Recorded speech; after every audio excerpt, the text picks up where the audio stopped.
Thank you, Mr. Speaker.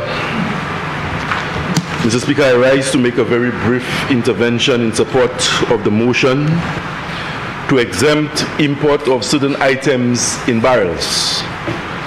And there are two periods that have been cited in the motion, from the 1st of November to the 29th of February, and that applies to barrels that are shipped by loved ones overseas to their counterparts in St. Lucia. And the other part of the motion, Mr. Speaker, speaks specifically to members of Parliament who are desirous of importing toys, food items, and care products for distribution and use in their respective constituencies. And that period is from the 1st of November to the 31st of January. Mr. Speaker, I believe that this is progressive, notwithstanding that it has been in the making for some time. And when the Prime Minister presented, he did allude to the fact that this was the brainchild of his predecessor, Labour Party Prime Minister and member for Beaufort South. But Mr. Speaker, it would be remiss of me to express support for the motion and not reference the misguided, desperate and incoherent presentation that came from the former Prime Minister and Minister and member for Mikud South. Mr. Speaker, what we saw here this morning was a brilliant exhibition of showmanship, a flawless display of parliamentary hypocrisy, and we saw a portrait of political desperation. And for those persons who are in the chamber for the first time and who would never have seen him before in this chamber, you would believe that here is a man who means well. Here is a man with policy. But this is the same individual, today, hypocritically posturing as a champion of poor people. Today he has ascribed to himself the title of advocate of poor people. But what did he do when he was the Prime Minister, Mr. Speaker?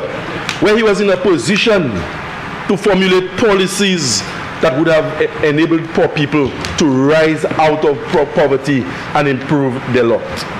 Mr. Speaker, he does not like poor people. And history is replete with examples of things he did when he was Prime Minister, things that were at variance with policies that he found in government that were meant to improve the situation of poor people. Mr. Speaker, on Mother's Day, when poor people who could not find employment in the machinery of government decided to resort to trays as vendors to sell on the streets of Castries and in the market on Mother's Day, single mothers whose trays were packed on the sidewalk, Mr. Speaker, under his prime ministerial watch, he sent the authorities to collect the trays and to dump them in a place where they were not accessible by single mothers. And today the same hypocrite stands here and wants to speak on behalf of poor people, Mr. Speaker. Mr. Speaker, in recognition of the fact that poor people, they will not be able to build or construct homes to the tune of $200,000 and $300,000. But they can sacrifice, they can save and buy a few sheets of tile and knock together and have shelter and comfort for themselves and their children. Notwithstanding the amenities may not be the greatest, but there's a pride that lives or resides in those plywood structures. And we know on many occasions, Mr. Speaker, when we listen to the news, you hear of a house having been destroyed by fire and they didn't have insurance. Some of them had not even finished the small loans, pay off the small loans for the homes that they had constructed. And in his wisdom, the former Prime Minister and member for Beaufort South, he introduced as a line item in the budget the distress fund. So that those persons, when their houses were destroyed, they would have gotten a lifeline compliments the government. As a line item, the distress fund under the member for Mikud South was withdrawn from the budget, Mr. Speaker. But today, who comes here and postures as an advocate of poor people? Mr. Speaker, for Denry North, this will. Point of order again, and the member from Denry is Denry North is misleading the House. We did not withdraw the fund. The fund is a humongous fund, and we broadened the amount of money that we spent. So if the member going to go in, and you're in government, so you can go and check the facts for yourself. We were spending upwards of $6 million a year on helping people with medical issues, housing issues, and distress. And all the facts are there for them, Mr. Speaker. That's where it came from. Mr. Speaker, I will repeat verbatim what I said. I said as a line item in the budget, the distress fund disappeared. And I challenge the member for Mikud South to take copies of the estimates during the period he was Prime Minister and show me a line item in it where it says distress fund. That is what I said, Mr. Speaker. It disappeared. But today, Mr. Speaker, he comes and he postures as a champion of the poor. Mr. Speaker, we as an administration between 2011 and 2016, we recognized that there was a need for the children of St. Lucia to have been online. And under the member for Vieux-Fort South again as Prime Minister, we introduced the One Laptop Per Child program. Upon entry into government, under his watch, this self-proclaimed champion of the poor, he stopped the One Laptop Per Child program.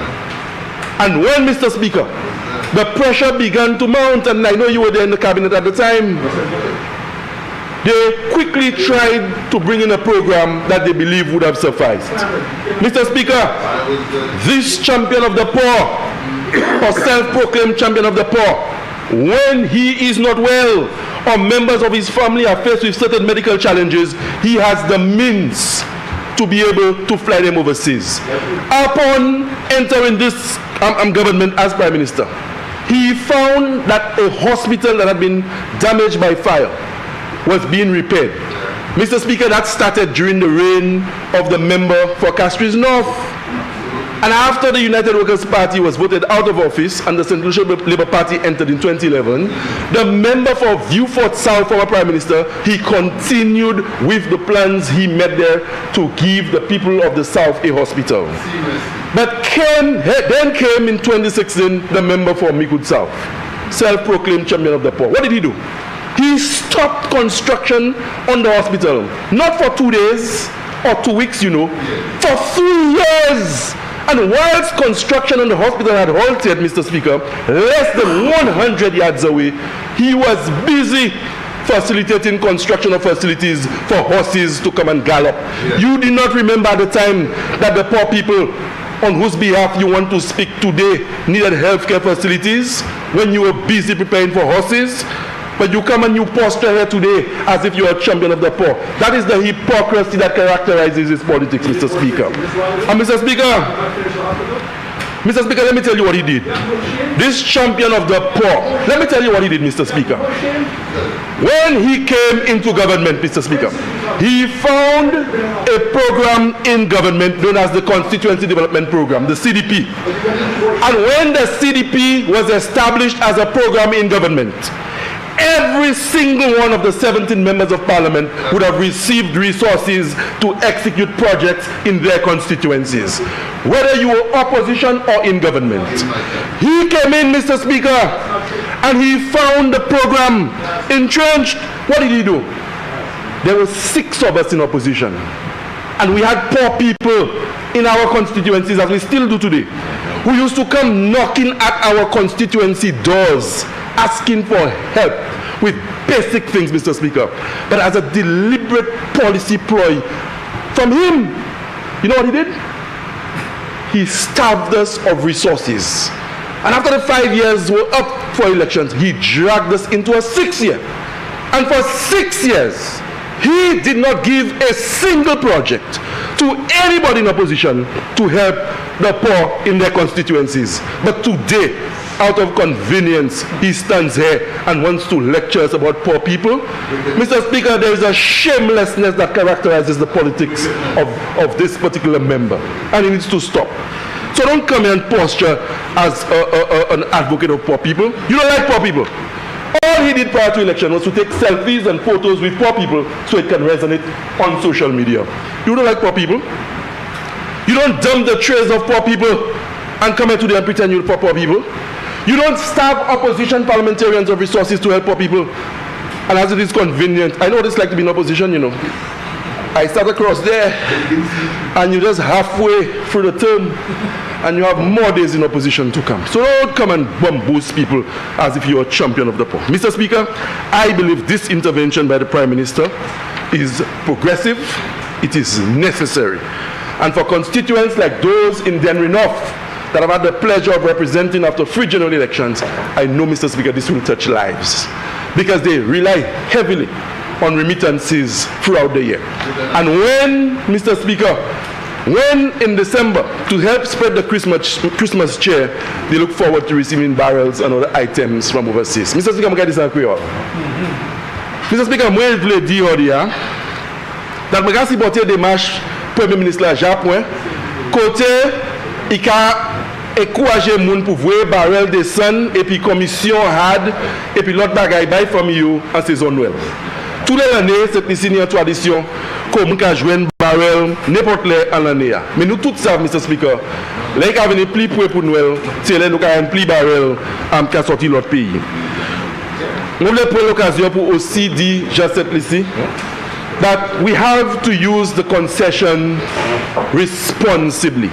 And as the Prime Minister would have indicated in during his presentation of the motion, let us ensure that all the items in the barrels are items that do not contravene the laws of St. Lucia.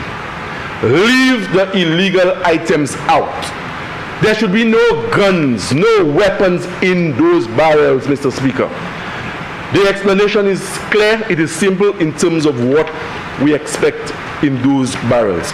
And so I want to say, Mr. Speaker, that I unequivocally support this particular intervention on behalf of the government. And I need to say to those of you in the chamber, notwithstanding what you would have heard, do your research and you will know who the real champions of poor people are in this country. You will know which government has made it possible for poor people who cannot even access health care.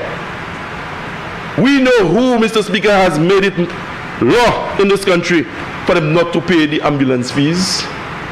We know which government is responsible for that.